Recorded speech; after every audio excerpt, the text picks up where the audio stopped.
अस्सलाम वालेकुम students and welcome back. ये हमारा थर्ड लेक्चर है। तो अभी हम इसको स्टार्ट करते हैं। जो लास्ट टाइम हमने चीज़ें डिस्कस की थी, मैं थोड़ा सा वो बैकग्राउंड आपके साथ शेयर कर दूँ। मैंने आपको इस इनइक्वालिटी को ग्राफ के ऊपर प्लॉट करना सिखाया था। तो कुछ जो मेजर या ज़रूरी चीज़ें थी उनमें से एक तो इस इनइक्वालिटी की एसोसिएटेड इक्वेशन बनाना, ठीक है। फिर दो ऑर्डर पेयर हासिल करना जिनको हम ग्राफ के ऊपर प्लॉट किया था, और इनकी मदद से हमने ये एक डॉटेड लाइन ड्रा कर ली थी। और नेक्स्ट जो प्रोसेस था वो शेडिंग का प्रोसेस था, ये जो मैंने लाइनें लगाई हुई हैं। सो इसके लिए हमने अपने ओरिजिन यानी 0,0 ऑर्डर पेयर को लिया, अपनी इनइक्वालिटी के अंदर पुट किया, और उसके बाद उस कंडीशन को देखा कि वो ट्रू है या फॉल्स है। अगर तो वो ट्रू है तो हम सेंटर वाला एरिया जहाँ पे सेंटर मौजूद होगा उस एरिया को हम मार्क कर दिया करेंगे, जैसा कि अभी मैं यहाँ पे मेंशन भी दोबारा करने लगा हूँ, ठीक है। और अगर ये फॉल्स हुआ करेगा तो उसके लाइन के अपोजिट यानी सेंटर के अपोजिट वाले एरिया को हम मार्क कर दिया करेंगे। इसी तरह आज एग्जांपल के तौर पे जस्ट फॉर एन एग्जांपल मैं एक लाइन ड्रा कर लेता हूँ।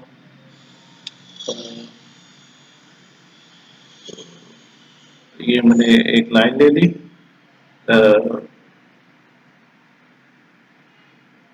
ठीक है, ये मेरी लाइन है।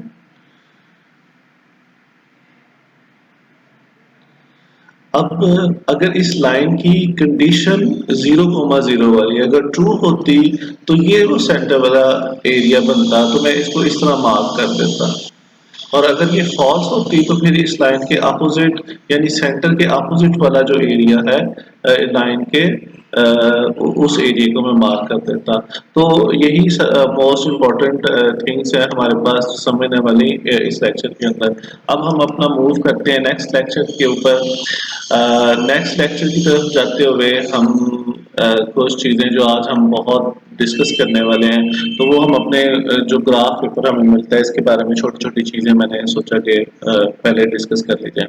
सो हम सबसे पहले देखेंगे कि वर्ड प्लेन क्या होता है। तो प्लेन एक ऐसी फ्लैट सरफेस होती है जिसके ऊपर हम ज्योमेट्रिकल शेप्स या ड्राइंग या वट एवर यू कॉल आप वो ड्रा करते हैं।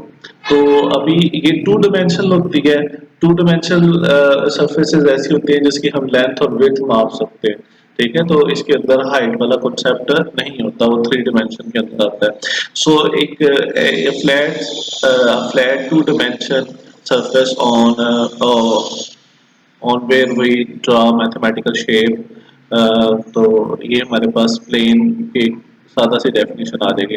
अब इसी प्लेन की डेफिनेशन को अब अगर हम आगे मूव करते हैं तो वो कोऑर्डिनेट प्लेन की तरफ चला जाएगा। कोऑर्डिनेट प्लेन भी टू डिमेंशन होता है, ठीक है, मगर कोऑर्डिनेट प्लेन के अंदर जो सबसे अहम चीज होती है दो परपेंडिकुलर लाइन। दो परपेंडिकुलर लाइन सबसे ज़्यादा अहम होती हैं, वही इस कोऑर्डिनेट प्लेन की डेफिनेशन को प्रॉपरली थ्रू लेके आगे चलती हैं। देखिए जैसे मेरे पास ये एक प्लेन है, तो ये मैंने जो गहरी दो लाइन लगाई हुई है ये दोनों आपस में परपेंडिकुलर लाइन है।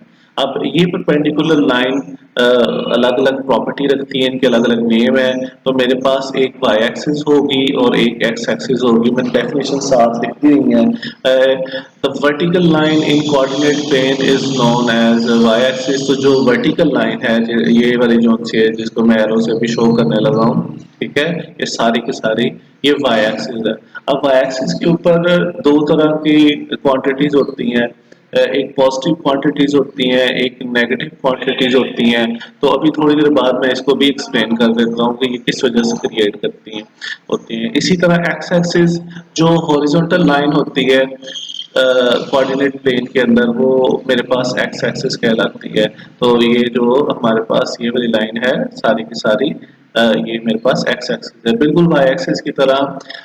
एक्स एक्सिस के ऊपर भी जो मेरे पास न्यूमेरिकल वैल्यू है वो पॉजिटिव और नेगेटिव दो हिस्सों के अंदर डिवाइड होती हैं।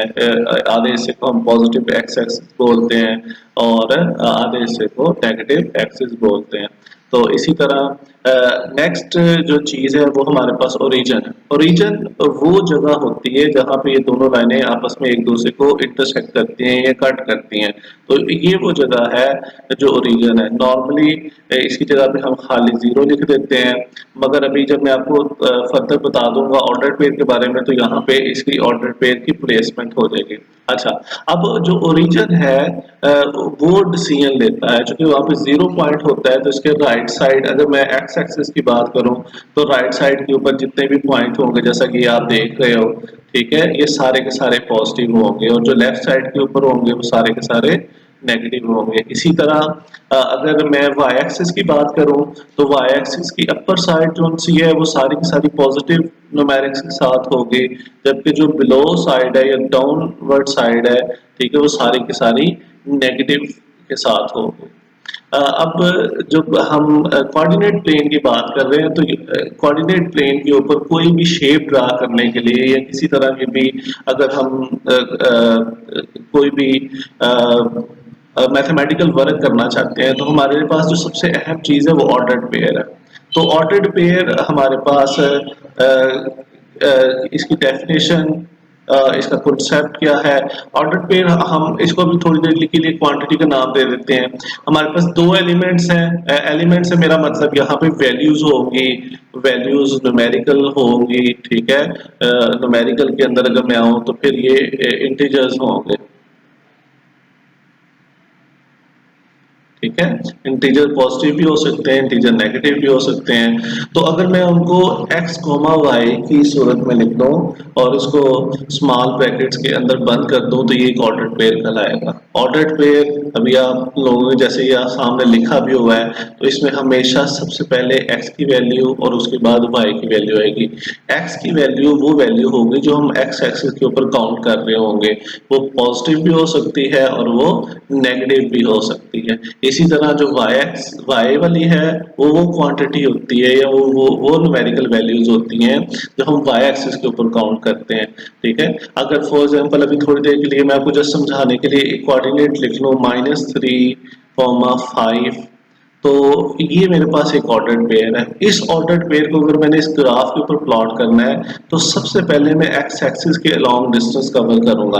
अब इसका फैसला भी आपने क्वांटिटी को देख के कर लेना है कि हम पॉजिटिव वाली साइड पे करेंगे डिस्टेंस कवर या जो सा है वो नेगेटिव वाली साइड पे करेंगे। तो अभी आप देखो यहाँ पे -3 है, तो मेरे पास जीरो के बाद ये 1, ये 2 और ये 3 आ गया, तो यानी x एक्सिस की वैल्यू यहाँ तक -3 बनी है। नेक्स्ट वैल्यू 5 है जो कि y एक्सिस की है, तो y चूंकि पॉजिटिव है तो फिर मैं अप की तरफ मूव करना शुरू कर दूंगा, तो 1 2 3 4 एंड 5, तो यानी ये वो पॉइंट है जो इस ऑर्डर्ड पेयर के रेफरेंस को शो करेगा।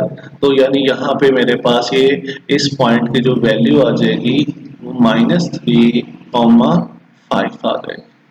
अब इसी तरह नेक्स्ट ऑर्डर्ड पेयर को अगर हम आगे थोड़ा सा एलैबोरेट करें, तो हमारे पास दो चीज़ें बहुत ज़्यादा हाईली अभी डिस्कस होने वाली हैं, एक एक्स इंटरसेप्ट और दूसरा वाई इंटरसेप्ट। एक्स इंटरसेप्ट एक ऐसा पॉइंट या ऑर्डर्ड पेयर होता है जो सिर्फ एक्स एक्सिस के ऊपर लाई करता है, ना ये अप की तरफ जाता है ना ये डाउन की तरफ जाता है, ठीक है। अब फॉर एग्जांपल जैसे अभी मैं यहाँ पे एक पॉइंट बनाने लगा हूँ, तो ये जो पॉइंट होगा या ये जो ऑर्डर पेयर होगा, इसको मैं एक्स इंटरसेप्ट बोलूंगा, क्योंकि ये वो पॉइंट है जो एक्स एक्सिस के ऊपर लाई कर रहा है। हाँ, सिर्फ हमने एक बात का ख्याल रखना है कि ये जो ओरिजिन वाला पॉइंट है इसको हमने इनके अंदर शामिल नहीं करना है, इसके अलावा जो भी एक्स एक्सिस के ऊपर पॉइंट बनेंगे वो एक्स इंटरसेप्ट कहलाएंगे। एक्स इंटरसेप्ट की खासियत ये होती है कि इसके अंदर वाई की वैल्यू जीरो होती है, तो मैं जितने भी पॉइंट्स लिखना चाहूँ इसके अंदर वाई की वैल्यू जीरो होगी तो वो एक्स इंटरसेप्ट ही कहलाएंगे। जैसे 3,0 -2,0 5,0, तो ये सारे के सारे तीनों पॉइंट जो से हैं ये एक्स इंटरसेप्ट होंगे, क्योंकि जब मैं इनको प्लॉट करूंगा तो ये एक्स एक्सिस के ऊपर आएंगे।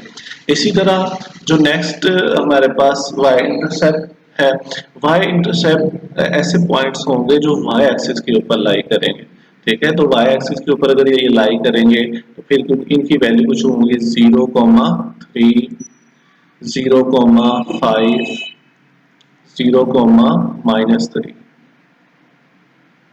ठीक है।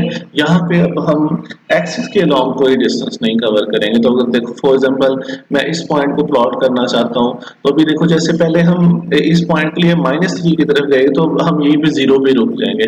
कोई डिस्टेंस एक्स एक्सिस के अलॉन्ग काउंट नहीं करेंगे, सिर्फ जो डिस्टेंस काउंट होगा वो वाई एक्सिस के अलॉन्ग होगा। तो 1 2 और ये मेरे पास मेरा पॉइंट आ गया 3।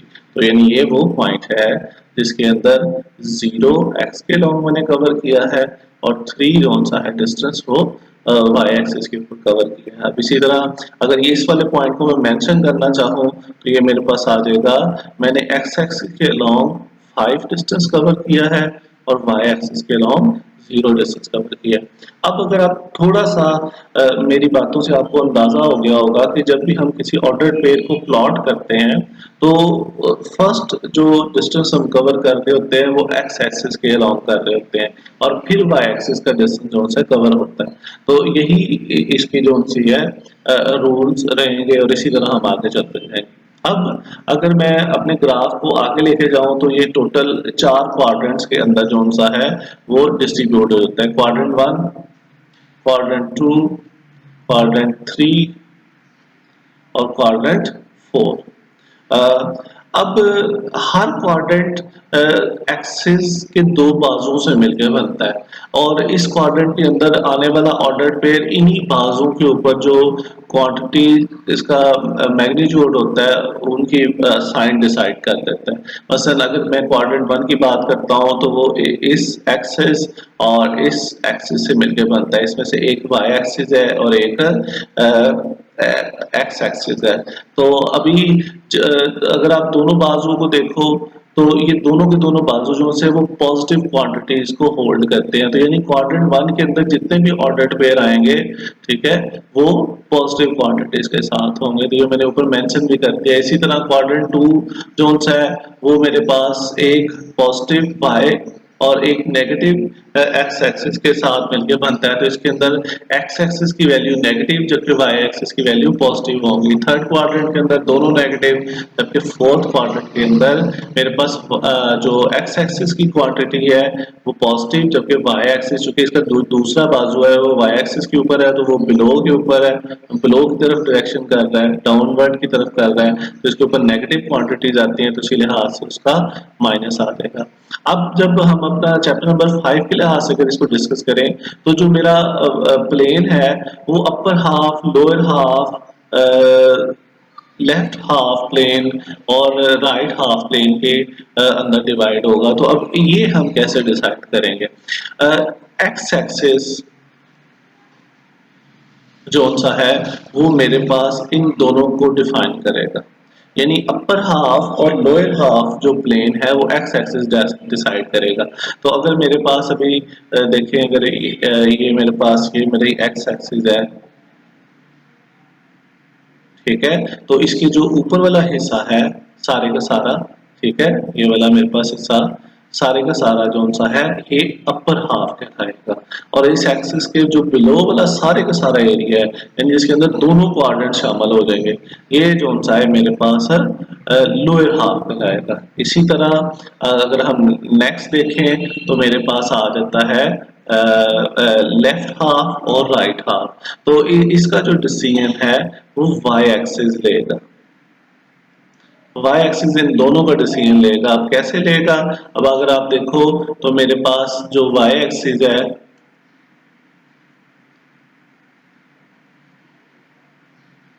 वो मेरे पास ये वाली लाइन है। अब इसके अगर मैं राइट वाली साइड हिस्से की बात करूं तो ये दो जो दोनों क्वाड्रेंट्स हैं ये दोनों के दोनों क्वाड्रेंट्स इसका राइट हाफ कहलाएंगे, जबकि ऑपोजिटली अगर मैं इन दो क्वाड्रेंट्स को देखूं तो ये दोनों के दोनों मेरे लेफ्ट हाफ कहलाएंगे। ठीक है, अब जब हम अपना शेडिंग कर रहे होते हैं तो शेडिंग के अंदर जब हम अपने शेडिंग एरिया को डिस्क्राइब कर रहे होते हैं तो वहां पे हम बता रहे होते हैं कि हमारा जो रिजल्ट है वो किधर है। अब इसी तरह अगर थोड़ा सा अगर मैं इसको आगे फर्दर लेके जाऊं तो आपको एक छोटी सी चीज और बता देता हूं। फॉर एग्जांपल मैंने सिर्फ इस वाले हिस्से को जो सा है वो बताना होगा ये क्या चीज बनेगी। तो अब जब मैं इसको बताऊंगा तो इसको मैं कहूंगा कि ये राइट अपर हाफ प्लेन, यानी ये मेरे पास जो एरिया है ये राइट अपर हाफ प्लेन होगा। इसी तरह अगर मैं अभी इसको अगर बताना चाहूँ तो इसको फिर मैं कैसे लिखूंगा, ये मेरे पास होगा राइट लोअर हाफ प्लेन। तो जब ये नेक्स्ट टाइम जब हम अपने लॉन्ग क्वेश्चंस की तरफ जाएंगे तो वहां पे जब आप अपने शेडिंग एरिया को डिस्क्राइब कर रहे होगे तो फिर आपका ये बहुत आप लोगों को हेल्प करेगा। तो अभी इसके बारे में जितनी भी आपके पास अगर कोई क्वेश्चनिंग होगी तो आप लोग मुझसे पूछ सकते हो, इससे ज़्यादा इसके अंदर कुछ नहीं है। हाँ, अगर एक दो जो हम पॉइंट्स हैं कोऑर्डिनेट ऑर्डर्ड पेयर वो और प्लॉट करके देख लेते हैं। फॉर एग्जांपल अगर मुझे एक ऑर्डर्ड पेयर प्लॉट करना हो -2, -5, ठीक है, तो अब सबसे पहले मैं एक्स एक्सिस के लॉन्ग डिस्टेंस कवर करूंगा जो कि -2 है, और उसके बाद फिर मेरे पास वाई एक्सिस के अलॉन्ग कवर होगा। तो यानी ये जो पॉइंट है जिसको मैंने मेंशन किया है ये मेरे पास -2 -5 आ जाएगा। तो अभी ये मेरे पास आ जाएगा। कुछ ग्राफ की जनरल चीज़ें थी जो मैंने सोचा आपके साथ डिस्कस कर ली जाए। ठीक है, अभी नेक्स्ट हम अपने लेक्चर की तरफ चलते हैं। तो जो अभी नेक्स्ट जो हमारे पास मेजर चीज़ें हैं वो हमारे पास ऊपर मैंने जैसे लिखा हुआ है कि हमारे पास हमने shedding of different type of inequalities करनी है। तो मैं अब सबसे पहले जरा उनको लिख लेता हूँ ताकि आपको मुझे समझाने के अंदर आसानी होगी मैं क्या क्या चीज़ बात कर रहा हूँ। मैं स्टैंडर्ड फॉर्म लिख रहा हूँ इनकी। तो सबसे पहला है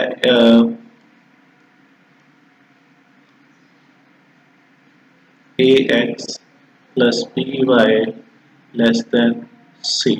अब ज़ाहिर है ये जो सिंबल है अब मैंने आपको बताया हुआ है वो इन चारों सिंबल में से किसी एक के साथ भी रिप्लेस हो सकता है। इसी तरह x ग्रेटर देन c और y ग्रेटर देन c। अब ये लेस देन भी हो सकता है, ग्रेटर देन भी हो सकता है, ग्रेटर देन इक्वल और इसी तरह लेस देन इक्वल भी हो सकता है। ये भी बिल्कुल सिमिलरली बिल्कुल पीछे की तरह मेरे पास ये आ जाएगा कुछ ऐसे इस तरीके से। अब अगर मैं थोड़ा सा इनको न्यूमेरिकल वैल्यू के साथ आपको थोड़ा सा बताना चाहूँ तो मैं लिख दूंगा 3x -2 y less than equal 6। और अगर मैं इसको लिखना चाहूँ तो x ग्रेटर देन 4, और अगर मैं इसको लिखना चाहूँ तो y ग्रेटर देन 2। ठीक है, तो ये स्टैंडर्ड फॉर्म आ जाएंगी, ये न्यूमेरिकल फॉर्म आ जाएंगी। तो मेन मकसद आज का ये है कि मैं आपको समझा दूं कि अगर आपके पास थोड़ी सी, चूंकि मैं हमने इस चीज़ को तो डिस्कस कर लिया था कि हमने कैसे प्लॉट करना है, मगर इन चीज़ों के साथ आज मैं आपके साथ बात करना चाह रहा हूँ। तो अभी अगर देखो, जैसे अगर ये मेरे पास एक इनइक्वालिटी है तो ये दो वेरिएबल के अंदर है, मगर ये दोनों इनइक्वालिटीज जो मैंने लिखी हैं, ठीक है, ये सिंगल सिंगल वेरिएबल के ऊपर है। तो ये वेरिएबल कौन सा है, x, और x जो सा है उसकी क्वांटिटी को फिर मैं अपने x एक्सिस के ऊपर देखूंगा। तो अगर मैं नीचे आके देखूं तो देखो मेरे पास ये जो सा पॉइंट है, ये मेरे पास 4 पॉइंट है, 1 2 3 4। तो ये मेरे पास आ गया।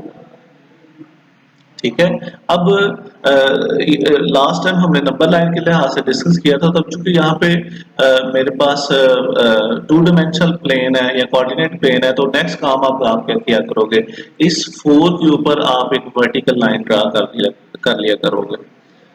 तो वर्टिकल लाइन जो आप ड्रा कर लिया करोगे, ठीक है, उसका जो तरीकेकार होगा वो कुछ देखो, हमने उस पॉइंट के ऊपर अगर एक्स एक्सिस के ऊपर है, ठीक है, तो एक वर्टिकल लाइन ड्रा कर देनी है।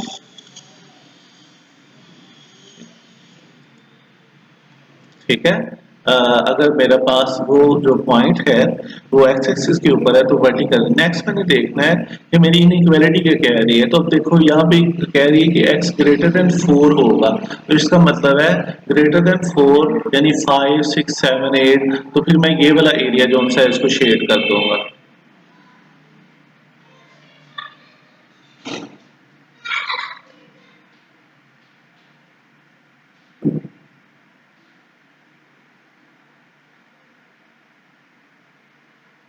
ठीक है, और अगर ये फॉर एग्जांपल अगर ये मेरे पास यही क्वांटिटी जोन सी है यहाँ पे लेस देन लिखा होता, ठीक है, x लेस देन 4, तो फिर जाहिर है फिर मैं सारे का सारा ये वाला एरिया जोन सा है वो शेड कर देता। अब आमतौर पे स्टूडेंट ये पूछते हैं कि सर इसको कितना करना है। जाहिर है लेस देन 4 की तरफ या ग्रेटर देन 4 की तरफ जाऊंगा तो दुनिया जहां की सारी क्वांटिटी आ जाती है। हमें बस इतना ही शो करना होता है कि देखने वाले को समझ आ जाए कि हमारा कहने का मतलब क्या है। तो अभी ये देखो ये जो सा है, ये ग्रीन वाला जो है मेरे पास, अगर मैं तो दोबारा लिखूं तो जो ग्रीन वाला है वो लेस देन 4 के लिए है। इसी तरह अगर मैं अपना ये दूसरे वाला कलर देखूं तो ये मेरा ग्रेटर देन 4 के लिए है। तो अगर अब आपको समझ आ गई होगी कि अगर मेरे पास एक सिंगल क्वांटिटी इनइक्वालिटी आ जाती है और टू डायमेंशन प्लेन है तो उसको फिर अभी मैंने कैसे करना है। तो अभी नेक्स्ट जो प्रोसेस है वो हम अपना जो सा है वो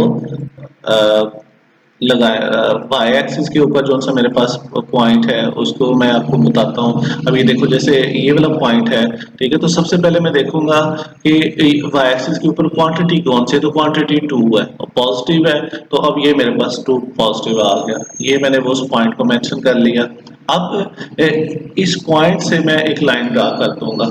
अब जब मैं लाइन ड्रा करूंगा, ठीक है, तो अब ये वो फिर कैसे ड्रा होगी।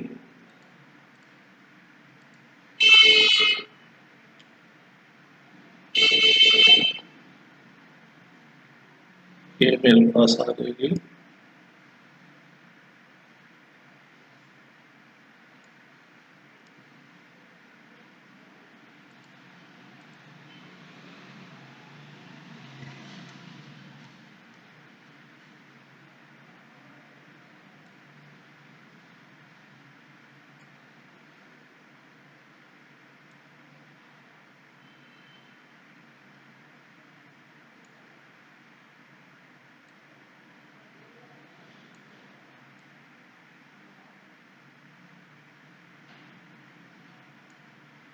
तो ये मैंने अपनी लाइन ड्रा कर लिया। अब इसकी लेंथ कोई भी हो सकती है, ठीक है। अब मैंने जो सेकंड प्रोसेस है, अब वो मैंने इसको शेड करना है। तो अभी आप देखो अगर मैं शेड करूंगा तो फिर मैं कैसे शेड करूंगा, ठीक है। तो मुझे x ग्रेटर देन 2 को शेड करना है, मींस 2 से बड़ी बड़ी वैल्यू को। तो अब यहाँ पे जो एरिया शेड होगा वो कुछ वो हमारे पास इस लाइन के अपर साइड वाला एरिया जो सा है वो शेड हो जाएगा।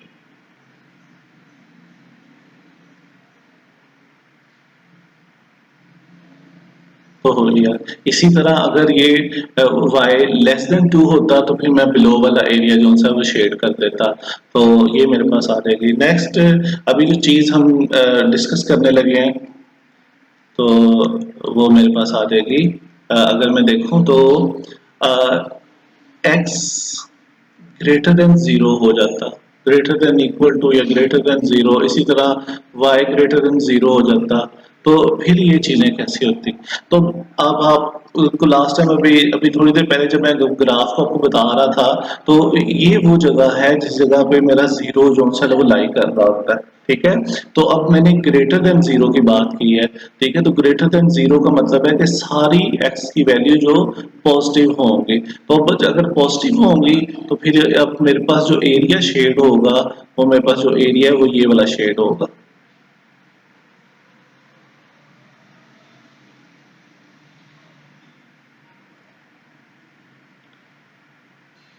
यानी मेरा राइट साइड ऑफ जो प्लेन है वो सारे का सारा मेरा शेड हो जाएगा। ठीक है। दोनों क्वाड्रेंट्स को मैं इसलिए कर रहा हूँ कि दोनों क्वाड्रेंट्स के अंदर जो सा है वो मेरा एक्स पॉजिटिव ही रहेगा। मैं अभी आपको थोड़ी देर पहले बता चुका हूँ कि हर क्वाड्रेंट दो बाजुओं से मिलकर बनता है, क्योंकि फोर्थ क्वाड्रेंट जो सा है ये वाला जिसको मैंने यहाँ पे फोर्थ क्वाड्रेंट है, ठीक है, तो ये दो बाजुओं से मिलकर बना हुआ है, एक ये इस एक्सेस की वजह से और एक ये वाई एक्सेस की वजह से।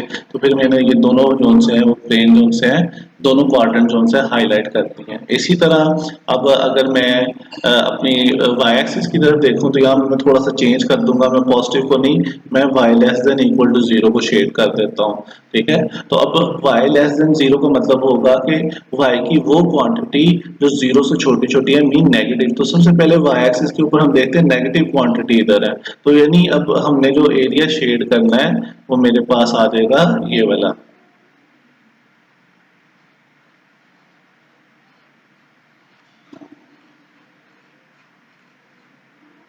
तो ये वाला मेरा एरिया शेड हो जाए अभी।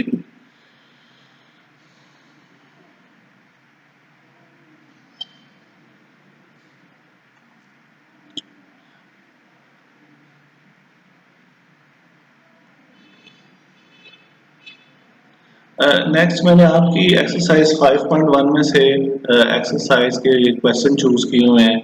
ये जो हिस्सा मैंने उठाया है ये एक्सरसाइज नंबर 5.1 में से मैंने लिया।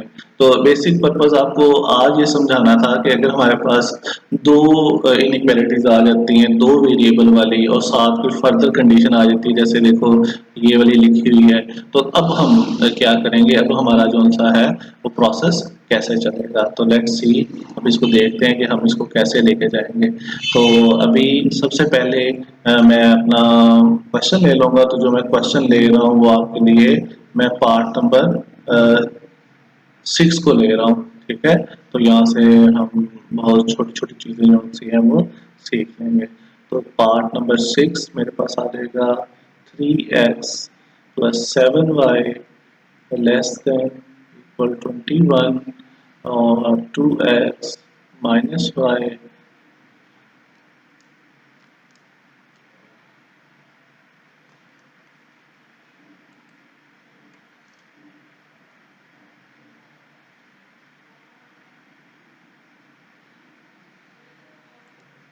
2x minus Y greater than equal to -3, ठीक है। तो अभी और लास्ट कंडीशन जो सी है वो भी मैं लिखता हूँ, x greater than equal to 2। अब जो सबसे पहला काम है वो इनकी एसोसिएटेड इक्वेशन क्रिएट करना। तो सबसे पहले हम इनकी एसोसिएटेड इक्वेशन बना लेते हैं।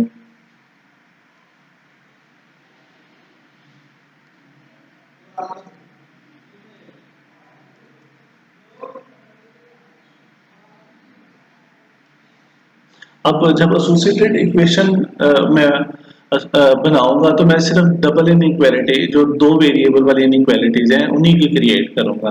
तो मेरे पास जो पहले ही आ जाएगी वो मेरे पास आ जाएगी 3x plus 7y equal to 21, और जो मेरे पास दूसरी आ जाएगी वो आ जाएगी 2x minus Y is equal to -3। तो अभी अब हम नेक्स्ट प्रोसेस की तरफ चलते हैं, स्टेप नंबर 2 की तरफ। अब मुझे दो पॉइंट्स चाहिए, यानी दोनों इक्वेशन से एक एक्स इंटरसेप्ट और एक वाई इंटरसेप्ट चाहिए, ताकि उनकी मदद से मैं इनके जो लाइनें जो सी ना वो ड्रा कर सकूं। तो अभी अगर हम फर्स्ट हम इस इक्वेशन को ले लेते हैं, तो मेरे पास आ जाएगा, मैं इसको सेंटर में लिख लेता हूँ ताकि आपको समझने के अंदर थोड़ा सा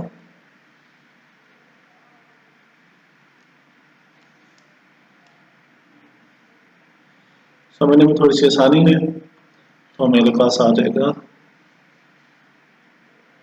3x plus 7y is equal to 21। Colour मैं चेंज कर लूँगा ताकि सबसे पहले मैं पुट करूँगा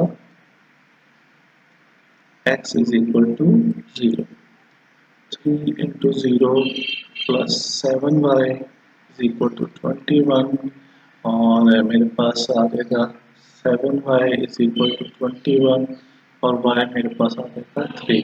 तो ये जो इस लाइन का एक ऑर्डर पेयर मेरे पास आंसर होगा वो होगा 0,3। सो नेक्स्ट, अब इसी ही लाइन के अंदर मैं पुट कर दूंगा y is equal to 0।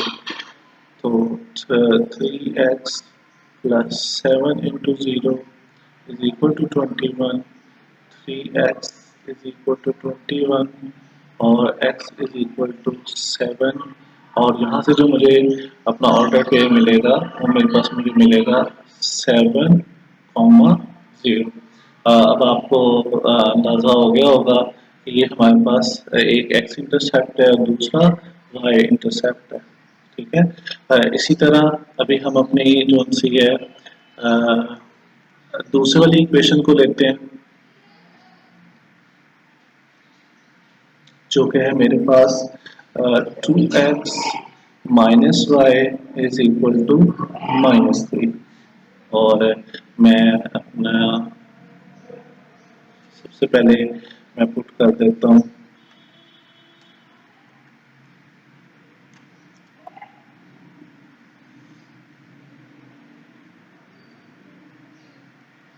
x is equal to 0, 2x 0 minus Y is equal to -3। तो ये मेरे पास आ जाएगा minus Y is equal to -3, y is equal to आ जाएगा 3।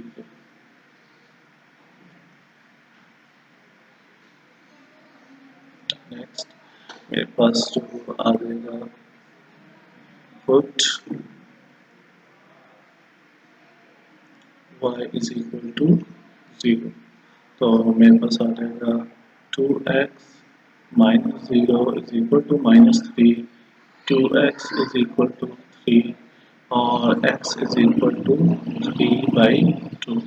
और अगर मैं इसको सिंपली देखूँ तो मैं 1.5 लिख लूँगा अपने आप को समझाने के लिए।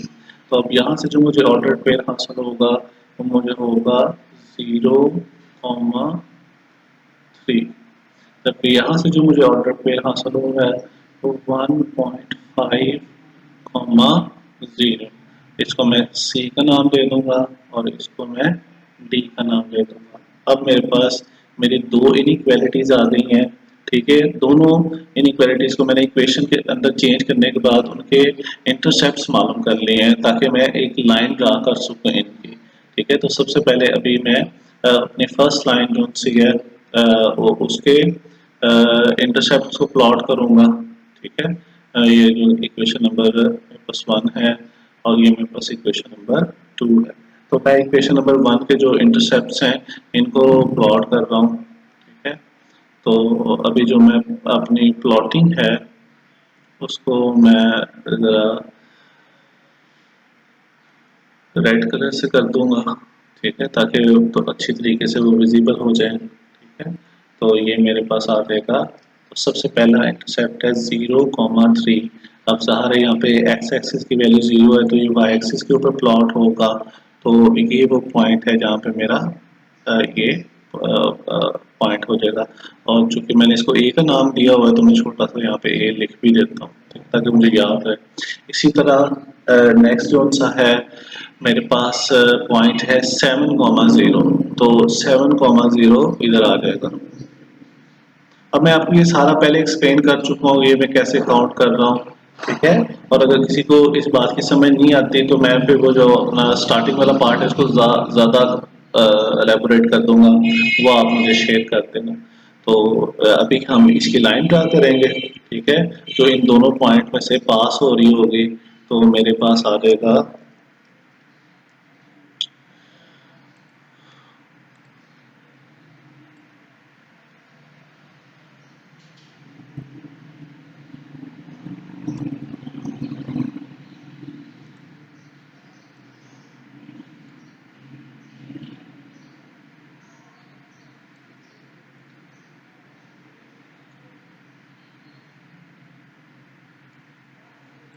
ये देखें।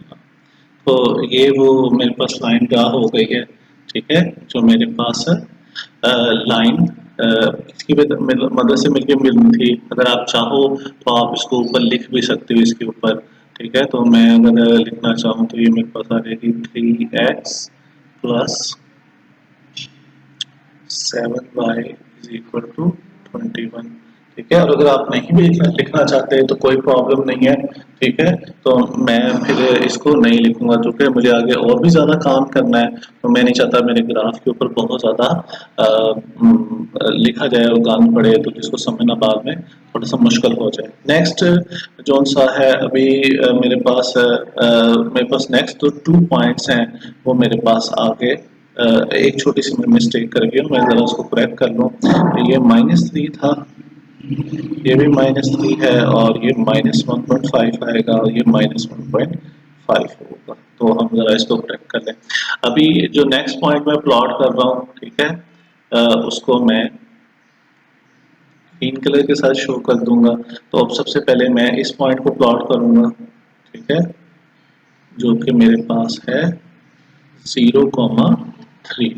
तो अगेन ये देखें, अगर आप लोग देखो तो ये मेरा पॉइंट वही है जो मैंने एक जगह पे लगाया हुआ है। ठीक है, तो फिर थोड़ा सा कुछ साइडों से मैं कलर चेंज कर लूँगा और यहाँ पे सी का नाम दे दूंगा। तो ये मेरे पास मेरा पहला पॉइंट प्लॉट हो गया। दूसरा पॉइंट जो सा है वो वन माइनस माइनस 1.5, 0 है। तो अगर आप लोग देखो तो 1 और 2 के दरमियान 0.5 होगा। तो अगर मैं अंदाजे से इसको प्लॉट करूं तो ये मेरा पॉइंट तकरीबन कुछ इस जगह पे प्लॉट हो जाएगा। ठीक है, तो अब मैं इन दोनों पॉइंट्स को मिला के एक लाइन ड्रा कर दूंगा। ठीक है, और नेक्स्ट जो प्रोसेस फिर हमारा होगा वो शेडिंग का होगा।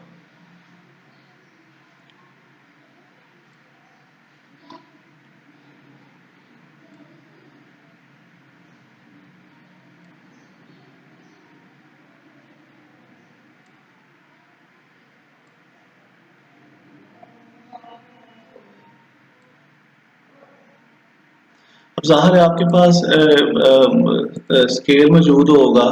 ठीक है, तो आपको इतनी शायद प्रॉब्लम ना आए। ठीक है, चूँकि मैं अभी यहाँ पे स्केल मुझे नहीं मिला और ना ही उसको इस्तेमाल करना आता है, सो थोड़ा सा मुझे इस मामले में प्रॉब्लम हो रही है।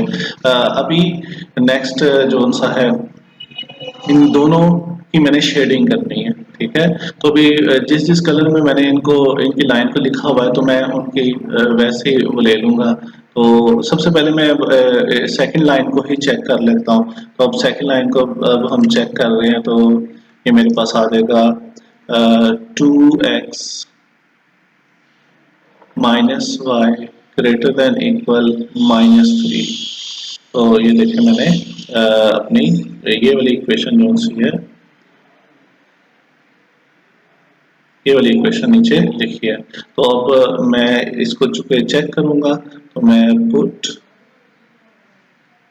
0,0 इसके अंदर मैं पुट कर दूंगा। तो रहेगा 2 × 0 -0 greater than equal to -3, 0 greater than equal to -3। तो अब इस कंडीशन को देख के आप लोग अंदाजा लगाओ कि क्या ये जो कंडीशन इस तरह मैथमेटिकली लिखी हुई है ये ट्रू है या फॉल्स है। तो देखो, जीरो क्वांटिटी -3 से बड़ी होती है, तो ये तो फिर मेरे पास एक ट्रू कंडीशन आ जाएगी। अब ट्रू कंडीशन के लिहाज से इसका मतलब है कि मुझे सेंटर वाला एरिया जो है वो मार्क करना है। तो ये देखो, ये सेंटर वाला एरिया है, यहाँ पे ये सेंटर है। ठीक है, तो इसका मतलब है कि इस लाइन के इधर वाला सारा एरिया मुझे मार्क करना है। तो मैं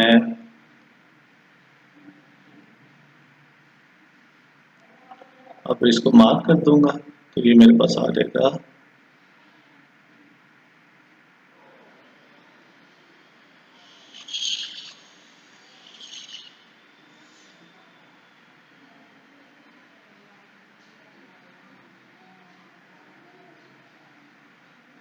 अब आप इसको पेंसिल से जितना मर्जी कर देना। ठीक है, मैं सिर्फ ये मेंशन कर रहा हूँ कि ये वाला एरिया। और दूसरा अब जो हम पुट करेंगे वो मैं ना अब अपनी इस इनइक्वालिटी को चेक करूंगा। तो वो मेरे पास आ जाएगी 3x + 7y। सॉरी, वो मैंने रेड कलर के अंदर किया, तो फिर मुझे रेड कलर ही लेना चाहिए। तो ये मेरे पास आ जाएगा 3x plus 7y less than 21। सो अब इसके अंदर भी हम 0,0 पुट करते हैं, तो मेरे पास आ जाएगा 3 × 0 प्लस 7 × 0 लेस देन 21, और नेक्स्ट रिजल्ट आ जाएगा 0 लेस देन 21। अब देखो जो 0 है, ठीक है, वो 21 क्वांटिटी से छोटा होता है। 21 क्वांटिटी पॉजिटिव है तो 0 से छोटा है, तो यही चीज यहाँ पे लिखी हुई है। इसका मतलब है ये भी कंडीशन मेरे पास ट्रू होगी। तो अब इस लिहाज से जब मैं अपना एरिया जो सा है वो मार्क करूंगा, ठीक है, तो अब ये मेरे पास जो एरिया है वो मार्क हो जाएगा। तो अब इसके लिहाज से ये सेंटर है, तो इसका मतलब इस लाइन से सेंटर वाला एरिया जो सा है वो मैं मार्क करूंगा।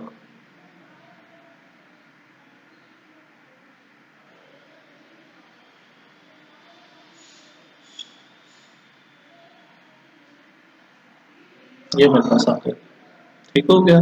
तो अभी मेरे पास दो इनइक्वालिटी का एरिया मैं कुछ इस तरीके से मार्क करूंगा। अब जो लास्ट चीज मेरे पास रह गई है, मेरे पास ये जो सी है ना, आखिरी कंडीशन भी यहाँ पे मौजूद है।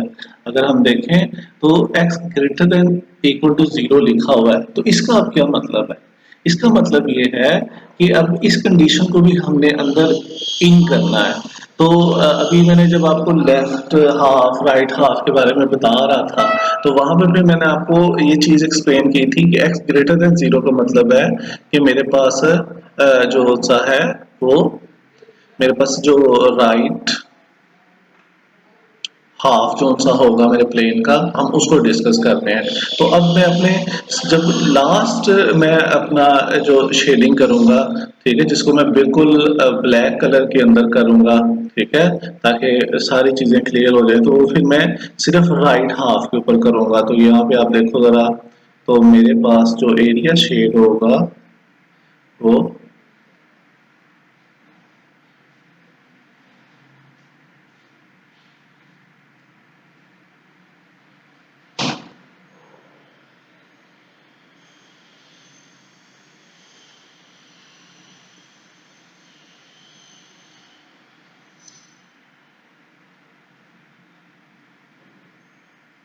ये वाला एरिया ऐसे था, ठीक है। तो अभी जो ब्लैक वाला एरिया है वही मेरा इन क्वेश्चन के अंदर जो तीनों मेरे पास इनइक्वालिटीज थी, ये ब्लैक वाला एरिया जो है वो इसका सॉल्यूशन सेट होगा, ठीक है। जो बाकी रीजन्स होंगे वो हमारे पास इनके सॉल्यूशन सेट नहीं होंगे। अभी देखो, जैसे अगर फॉर एग्जांपल मैं ये जो रेड वाले एरिया की बात करता हूँ, यस, ये जो सा रेड वाला एरिया है ये इसके लिए ट्रू है, ठीक है, मगर अगर हम ग्रीन के लिहाज से देखें तो यहाँ पे ग्रीन कलर नहीं आया, तो इसका मतलब है कि ग्रीन के लिहाज से ये फिर ट्रू नहीं होगा, यहाँ पे ग्रीन के लिहाज से सॉल्यूशन साइड मौजूद नहीं है। इसी तरह इस एरिया के अंदर x ग्रेटर देन 0 होना चाहिए, मगर अगर आप लोग देखो तो ये जो x एक्सिस है इसके ऊपर तो नेगेटिव क्वांटिटीज है, तो जो भी आंसर होगा वो हमें x पॉजिटिव वैल्यू के साथ चाहिए। तो इसीलिए लिहाज से फिर हमने ये वाला एरिया मेंशन किया है। अब देखो, मैं ये ऊपर इसलिए नहीं गया, यानी ऊपर वाला एरिया मैंने इसलिए मेंशन नहीं किया क्योंकि मैं जब लास्ट अपना आंसर देख रहा हूँगा तो मैं सबसे पहले वो वाला एरिया देखूंगा जो दोनों लाइनों का कॉमन एरिया होगा। यानी देखो, कॉमन एरिया जो सा था वो ये वाला था, अगर आप लोग ये मेरे छोटे से कर्सर को देख रहे हो तो जहाँ पे ग्रीन और रेड दोनों कलर शामिल थे।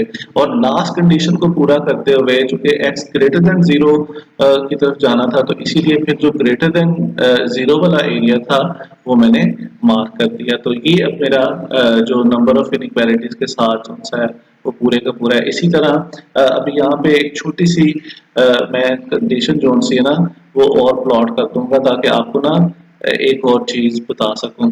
फॉर एग्जांपल अगर यहाँ पे एक और कंडीशन भी लिख दी जाती y ग्रेटर देन 0, तो अब क्या होता? अब कौन सा क्वाड्रेंट ऐसा है जो इन दोनों कंडीशन को होल्ड करता है, यानी x की भी वैल्यू पॉजिटिव और y की वैल्यू पॉजिटिव? तो फर्स्ट क्वाड्रेंट ऐसा है जिसके अंदर x और y पॉजिटिव होता है, क्वाड्रेंट 1। तो इसका मतलब है कि जो हमारा प्रॉपर जो आंसर है वो सिर्फ क्वाड्रेंट 1 में रहेगा। तो क्वाड्रेंट 1 के अंदर भी मैं कौन सा एरिया मेंशन करता, तो ये देखो मैं क्वाड्रेंट 1 के अंदर ये वाला एरिया मेंशन करता, सिर्फ इतना सा।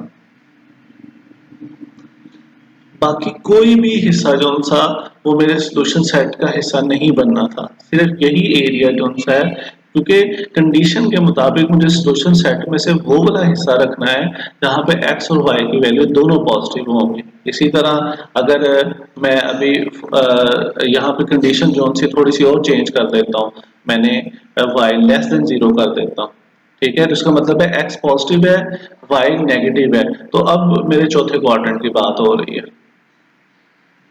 चौथे क्वाड्रेंट के अंदर मेरी x की वैल्यू पॉजिटिव जबकि y की वैल्यू नेगेटिव होती है,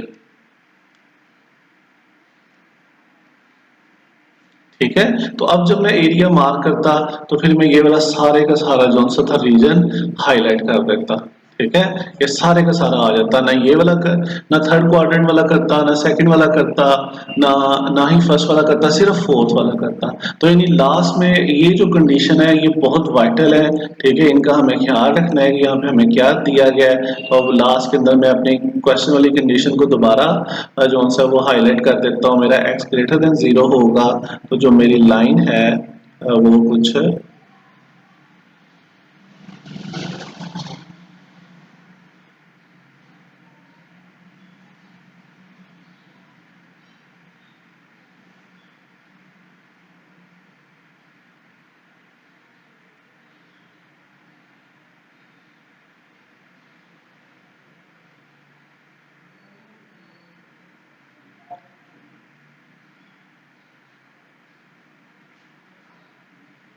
ठीक है।